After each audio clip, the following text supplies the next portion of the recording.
This is the story of Sundog, a 19-foot Lightning-class sailboat on the inland waterway from the Chesapeake Bay to Key West, Florida. I once worked as a scientist in Alaska. The job was fun and paid well enough for me to own a truck that occasionally ran well and to build a small house on the southwest flank of McHugh Peak on the outskirts of town. But one day I realized something wasn't quite right. Maybe it was a realization that a 30-year career wasn't motivating me. Too many mountains to cross and too many seas to sail. It was time for a reset, so I quit, sold everything, and bicycled to Mexico and then continued on the bike across the continent to a wooden boat building apprenticeship in Rockport, Maine. After 2 years of swinging in ads, learning to use a spoke shave, and filling my shoes with sawdust, I acquired the remains of a 1958 Lightning sailboat built of western red cedar. The Lightning is an American sailing dinghy designed by Olin Stevens of Sparkman & Stevens, a one-design racer first built in 1938. I restored and modified it, a kickup rudder, a push-pole for skinny water, a set of oars, and 2 sets of reef points in the mainsail. A shakedown cruise to the Bay of Fundy revealed the need for extra bilge pumps, but then the boat was ready for something bigger.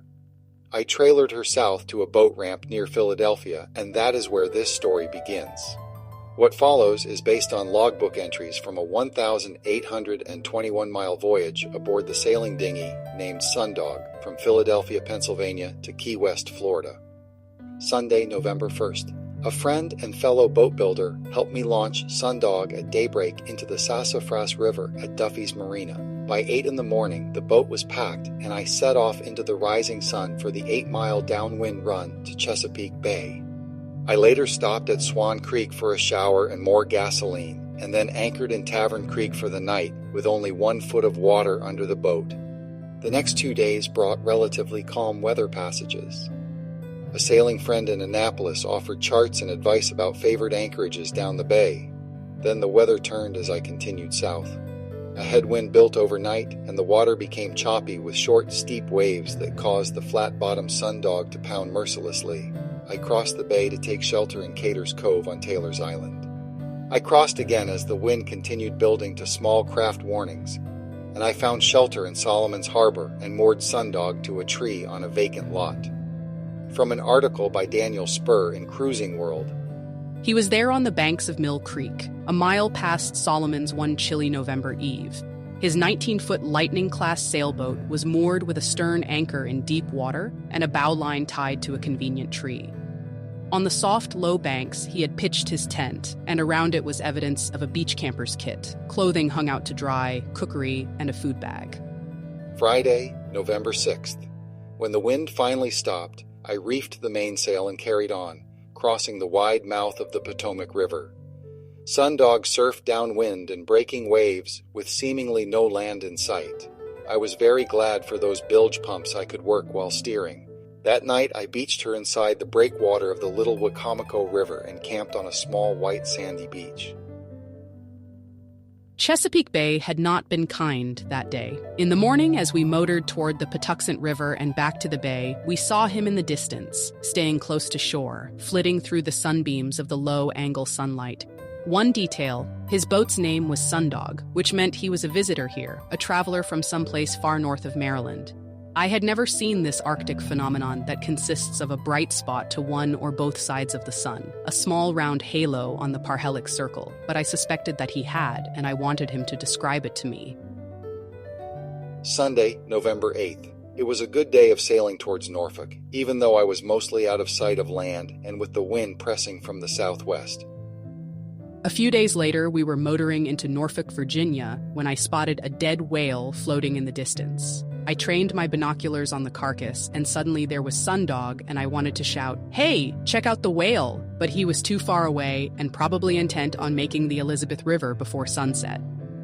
I stopped at Tidewater Marina for a shower and hot meal, surrounded by the towering steel hulls of aircraft carriers.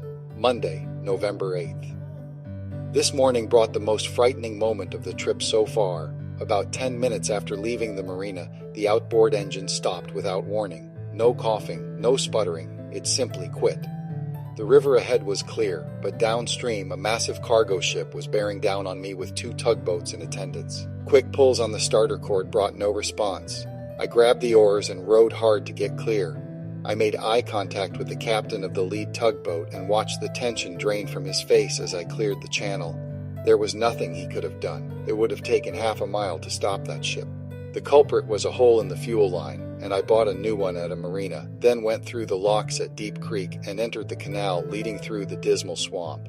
That night I rode into the trees, dropped anchor among the stumps, and slept soundly on board, rocking with the gentle wind. Tuesday, November 10th. Rain and wind stalled my progress in the cypress swamps for a day. When I finally made Elizabeth City, it was raining again, with snow threatening. I found free moorage at the city docks, tied up between two large yachts, Highborn Lady and Amparo, and was immediately invited out of the rain for a hot breakfast. I spent that night aboard Amparo, and, with several inches of snow on the deck, the next as well. Friday the 13th proved lucky. I was up at dawn to cross Albemarle Sound before the forecasted winds arrived, and just barely made it. The wind was starting as I reached the far shore.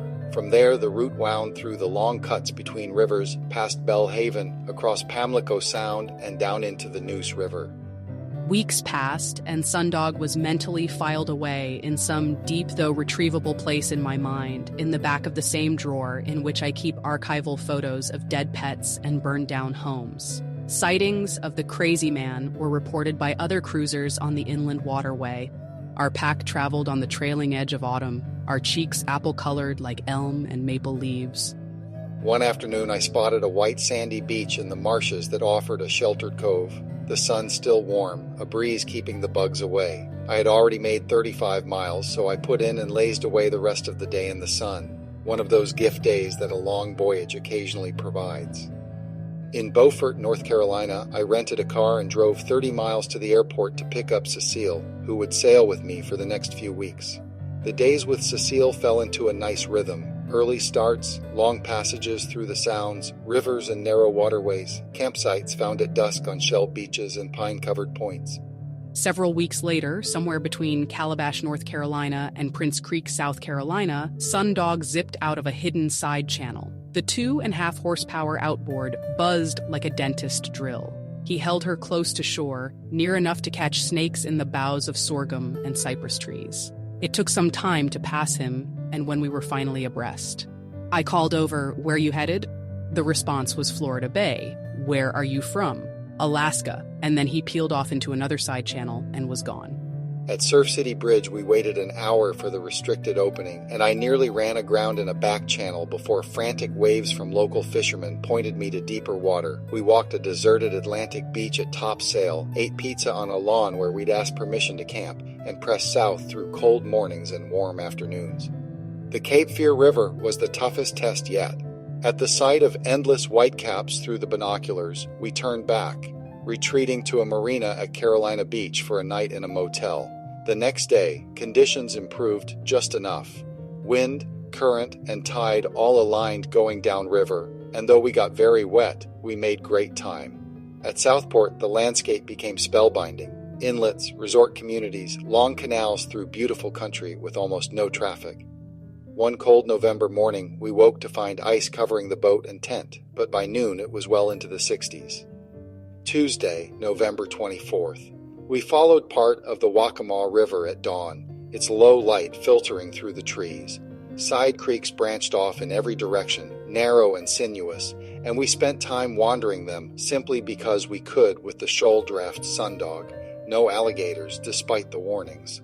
We arrived at Georgetown to find the sailboat Adrienne anchored in the river, a boat I had first noticed back in Solomon's, months and hundreds of miles earlier. The Intracoastal Waterway creates its own community of slow travelers. He flitted among the side channels like a bat flushed from its perch in a many-chambered cave. I almost caught him on the bank of the North Edisto River one morning. He was just breaking camp on a sandy sliver of Spoil Island, and I thought I had him, a chance to say, "Hey dude, you got it right." But our engine alarm sounded, and we were forced to execute an emergency anchoring drill. He slipped away again. Passing through Cape Romaine National Wildlife Refuge, I took a side channel where the chart showed 3 feet at minimum depth. The tide was going out. I managed a mile up the creek before running out of water, poling Sundog through the reeds to get back to the main channel. That night, a mouse got into the boat. By the time we reached Charleston, It had chewed through nearly every Ziploc bag on board, and the rainwater had seeped in. Granola, oats, nuts, all spoiled. But Charleston itself was a gift. Thanksgiving dinner aboard the sailboat Escape 4, whose crew cooked a tremendous meal with all the traditional accessories. Sundog rode the municipal floating docks while we spent 2 days walking among the live oaks and restored mansions, restocking at the open-air market, and finally catching the mouse. The coast of South Carolina unrolled in steady stages. Beaufort, Port Royal Sound, in gusty conditions, a spectacular sunrise over a pine-bordered meadow on the Georgia border. Then in Beaufort, South Carolina, we came face to face, strolling the sidewalk. Carl was his name, 6'6", slender. There was a girl with him, Cecile, a nurse from Quebec, Canada. I invited them to dinner, but they had already eaten and were headed back to a tent pitched under a canopy of live oak draped with Spanish moss. Tuesday, December 1st. We crossed into Georgia on the Savannah River. We tried alternate routes through the marshes of Ossabaw Island and got stuck, had to backtrack. We reached Blackbeard Island and camped on a beautiful white sand beach, then walked through the dunes to a deserted Atlantic strand in the dark. A ranger on a Honda told us the island was off limits and pointed us to Cabretta Island instead, where we set up camp under a giant live oak and that evening watched a dolphin work its way up the tidal creek. Saturday, December 5th. We took Sundog into the Atlantic for the first time, motoring out an inlet entrance at sunrise and sailing for miles along the coast to the next inlet at Doughboy Sound. At Jekyll Island, Cecile bought dinners to go, and we ate under a full moon. At Fernandina Beach, Cecile left to return home. She rented a car and I drove her to the airport. We had covered hundreds of miles together and made something worth remembering. I was hoping that she might return in about a month. Tuesday, December 7th. It was strange to have the boat to myself again. I pressed south alone through increasingly crowded waterways, past trailer parks and retirement developments, past manatee warning signs and weekend powerboat traffic that seemed intent on swamping Sundog. I learned the local winter weather pattern, southeasterly winds preceding a front, then a shift to the west with rain, then northeast and cold for a day or two, then back to the southeast and warm again. I stopped at Fort Matanzas for a photograph at sunrise and stripped down to shorts and a t-shirt for the first time in weeks. Near Daytona Beach, I met the schooner Flying Fish out of Islesboro, Maine, and exchanged my trip stories for a bag of freshly baked cookies. Thursday, December 10th. Last night was amazing considering I camped in a major metropolitan area, but my little island isolated me from all the noise. I passed a lot of trailer parks today. I was planning to camp at Canaveral National Seashore, but it was not easily accessible from Mosquito Lagoon, so I continued to Titusville and stopped for dinner, then made some phone calls. I left and found a place to anchor not far from the marina entrance but much quieter. It is so nice and warm now. I am feeling it's practically tropical compared to a few days ago. I saw many signs for manatees along the way.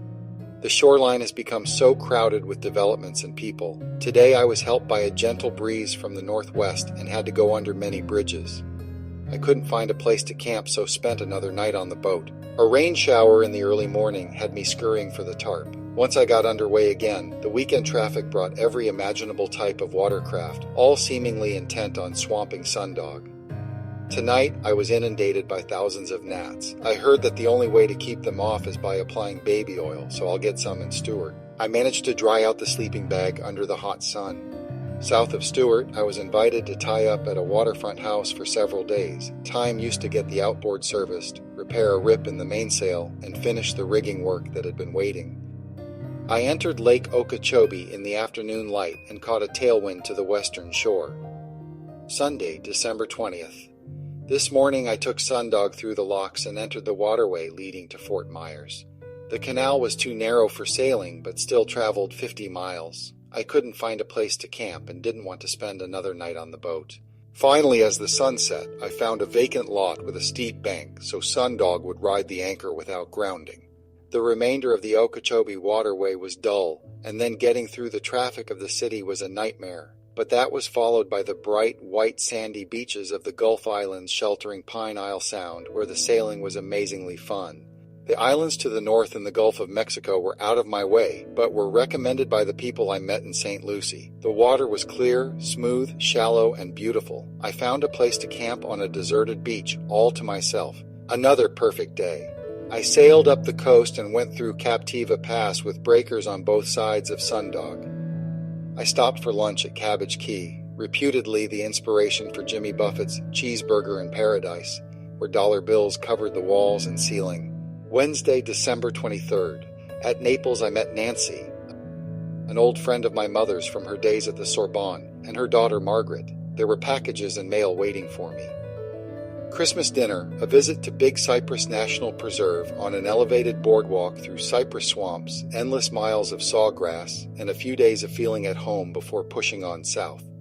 I stopped at Everglades City to check in at the ranger station and get a permit for specific campsites in Everglades National Park.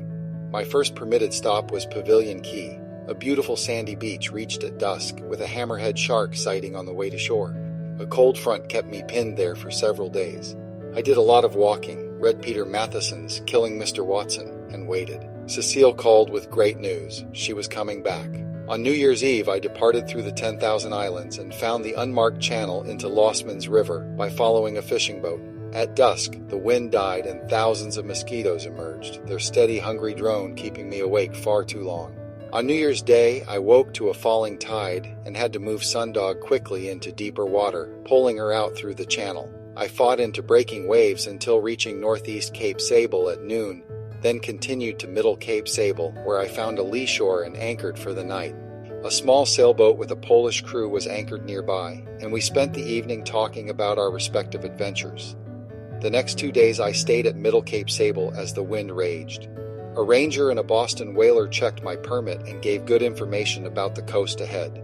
A group of off-duty park rangers arrived by canoe and I joined their potluck dinner and good conversation. I picked coconuts, watched the sun drop into the Gulf, and felt the particular contentment that comes from being exactly where I was supposed to be. Monday, January 4th. With gnats and mosquitoes torturing every inch of bare skin at dawn, I fled the beach and sailed for Flamingo. I anchored Sundog and then rented a car and drove to Miami to pick up Cecile. We spent the following week exploring the swamps between Flamingo and Everglades City by canoe. We went up the creeks, past the alligators sunning on the muddy banks, the manatees rolling in the current, past the fishing ospreys, past the heron, ibis, and strawberry-colored butterflies. Far up on the Little Joe River we found a chickie, one of the few crude wooden platforms in the mangroves originally built and used by the Seminole people who historically lived in these swamps. It sat just a few feet above the water. At one end was a square for sleeping and at the other an outhouse. We lay down on the wide-spaced planks and I closed my eyes and for a moment felt an indescribable peace I had come so far to experience. Monday, January 20th. We then returned to Flamingo and sailed for Key Largo to resupply. Cecile had to return to work, so we sailed north to Biscayne National Park, where we picked key limes from an old orchard. I then dropped her off at the Homestead docks and returned to Flamingo to pick up a permit to camp in Florida Bay. On the return to Flamingo, I took a shortcut through the Crocodile Dragover, a navigational pass in Florida Bay, located within Everglades National Park. It is known for its challenging navigation due to the surrounding shoals and low visibility. This part of Florida is also the only place on Earth where crocodiles and alligators coexist. Friday, February 5. The tide and a strong northeast wind had blown water out of the bay, exposing an expanse of sandbars in every direction, but I found a channel and made camp on Carl Ross Key, shared with 2 other campers who brought over stone crabs for dinner. I then continued on to Marathon and finally to Key West. In Marathon, I found my friends on the Amparo, whom I first met during a snowstorm in Elizabeth City. They needed help sailing to the U.S. Virgin Islands and I agreed to help, so I decided to sell Sundog when I got to Key West and join them for the trip to the Caribbean. A couple of months passed before we met again, and Carl accepted our dinner invitation on board Adrienne and told his story. Sundog, he said, had been sold, and now he crewed on a Bristol 35.5 with a newlywed couple and 2 dogs who needed help getting to Charlotte Amalie. In a few weeks, he would return to Alaska, where a summer job as a backcountry ranger in Alaska's Brooks Range was waiting. He was too polite to say that he had seen things the rest of us in larger boats had missed, but I knew he had, and I hoped that one day he would tell that story.